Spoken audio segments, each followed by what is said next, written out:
dans cette nouvelle édition du 1945 de Média 241, 13 janvier 2021. Voici les titres de l'actualité. La menace de la Covid-19 plane sur le Gabon. Les autorités pourraient initier un éventuel reconfinement. Faire le point sur la préparation du dialogue politique normalisé sur l'accord de Cotonou, c'était le principal objectif de la rencontre ce 13 janvier 2020 entre le Premier ministre Roch Sokaraponda et Rosario Bento País, ambassadeur de l'Union européenne pour le Gabon, une rencontre tenue dans les locaux de la primature gabonaise. Lorsque les usagers délaissent les passerelles et bravent les véhicules à pleine vitesse, le résultat peut être catastrophique. Dans cette édition, vous découvrirez le constat de nos équipes à la passerelle de plein ciel. Et face à la menace d'une seconde vague au Gabon, les ministres de l'Intérieur et de la Santé ont, le 12 janvier 2021, invité les populations à respecter les mesures barrières édictées par le gouvernement pour lutter efficacement et durablement contre la Covid-19. La menace d'un éventuel reconfinement total n'étant pas pour autant écartée. La question circule en ce moment sur toutes les lèvres.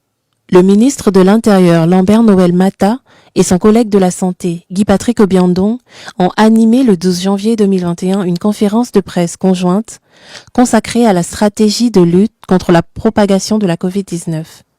Une occasion pour les membres du gouvernement d'insister sur le maintien des mesures visant à stopper l'épidémie et surtout envisager un probable confinement au regard de la tendance haussière du nombre de cas positifs, mais également face à l'inquiétude de la mutation du virus dans le monde. Face à la menace d'une seconde vague au Gabon, les ministres de l'Intérieur et de la Santé ont, le 12 janvier 2021, invité les populations à respecter les mesures barrières édictées par le gouvernement pour lutter efficacement et durablement contre la Covid-19.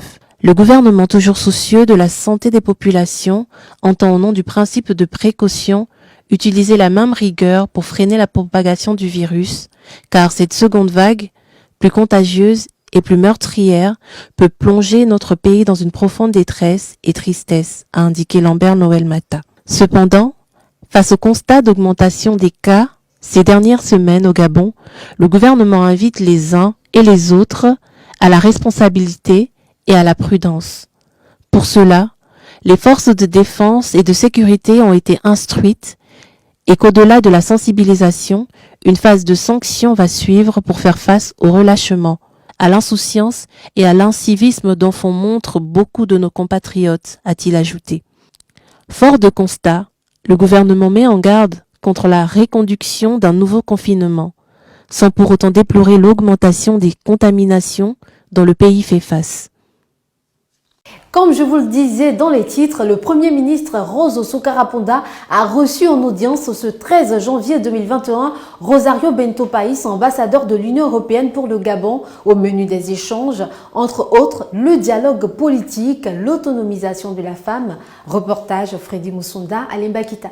Prévu se tenir en janvier 2021, le point sur le dialogue politique normalisé était au cœur de la rencontre ce 13 janvier entre le Premier ministre Roch Christian Sokaraponda et Rosario Bento País, ambassadeur de l'Union européenne pour le Gabon. Une rencontre tenue dans les locaux de la primature gabonaise, au cours de laquelle les deux parties ont ensemble peaufiné les détails du dialogue. Le sujet de rencontre, c'est exactement pour faire un peu le point d'abord pour la préparation du dialogue politique normalisé, ça veut dire sur l'accord de Cotonou qui on a avec le Gabon et avec tous les pays partenaires de la ACP, donc Afrique, Caraïbes et Pacifique, qui continuent encore à être en dialogue annuel. Et donc on va avoir ce dialogue à la fin de janvier. Et on a préparé un agenda, on a échangé sur cela, on a échangé sur la coopération et le nouveau programmation et le budget de 2021-2027 qui on est en train d'y finaliser avec le Gabon. À la suite de la rencontre, l'ambassadeur de l'Union européenne pour le Gabon est revenu sur les rapports entre le Gabon et l'Union européenne. Mais évidemment, on a des projets, beaucoup de projets avec le Gabon en cours. Donc la coopération, elle a toujours continué. Elle se porte bien et elle a tendance à grandir. Cette audience a également été l'occasion pour Rosario Bento País d'évoquer la mise en place d'un agenda et aborder les sujets de la nouvelle programmation et du budget 2021-2027.